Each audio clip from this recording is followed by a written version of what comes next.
Dans le 4e épisode des auditions à l'aveugle de The Voice 2023, les téléspectateurs ont découvert Esmé, une jeune femme de 21 ans, qui souffre du syndrome de Gilles de la Tourette. Dans le 4e prime des auditions à l'aveugle de The Voice 2023 diffusé ce samedi 18 mars, Zazie, Amel Bent, Vianney et Big Flo et Oli continuent de tout mettre en œuvre pour persuader les talents de rejoindre leur équipe quitte à user de stratagèmes diaboliques. Les talents performent tour à tour sur le plateau espérant intégrer le programme comme Esmé, une jeune femme de 21 ans.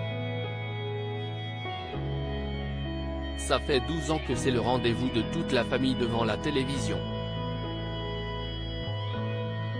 Et le pire, c'est qu'il se disait il n'y a personne dans notre famille qui sait chanter et dans ma tête je me dis vous ne le savez pas mais si, a-t-elle raconté dans son portrait.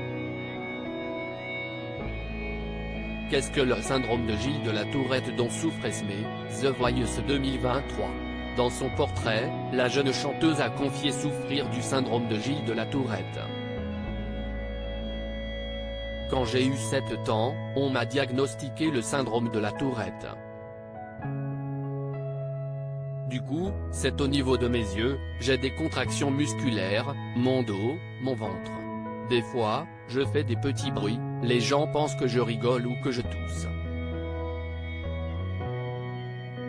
Je n'avais pas trop confiance en moi, a-t-elle partagé. Mais qu'est-ce que le syndrome de Gilles de la Tourette ? L'Institut du cerveau, ITC, explique qu'il s'agit d'une maladie neuropsychiatrique à composante génétique caractérisée par des tics involontaires, soudains, brefs et intermittents, se traduisant par des mouvements ou des vocalisations. Ces derniers apparaissent durant l'enfance, entre 6 et 8 ans, et sont presque toujours associés par la suite à un ou plusieurs troubles du comportement, déficit de l'attention, hyperactivité, troubles obsessionnels compulsifs, crise de panique ou de rage, troubles du sommeil ou de l'apprentissage. D'après les chiffres de l'ITC, ce syndrome touche environ une personne sur 2000 en France, entre 0,05 et 0,1% de la population. Gilles de la Tourette, une maladie dont souffrent plusieurs chanteurs pour Esmé, ces tics involontaires disparaissent pratiquement totalement lorsqu'elle chante comme les téléspectateurs ont pu le constater lors de sa reprise touchante de Ne me jugez pas de Camille Lelouch. La candidate a d'ailleurs bouleversé Zazie, la seule coach qui s'est retournée pendant sa performance. D'autres chanteurs connus souffrent également de ce syndrome comme Billie Eilish qui est mentionnée par Big Flo pendant l'émission dont les symptômes ne sont pas visibles sur scène. C'est aussi le cas de Lewis Capaldi, qui a chanté l'année dernière avec Anisha sur le plateau de la Star Academy, et dont les symptômes sont encore perceptibles lorsqu'il chante.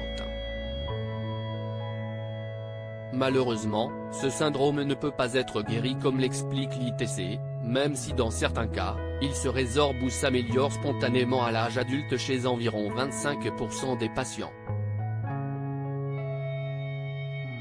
Cependant, il est possible que les symptômes s'aggravent comme pour les 75% restants, les symptômes peuvent se maintenir ou même s'aggraver.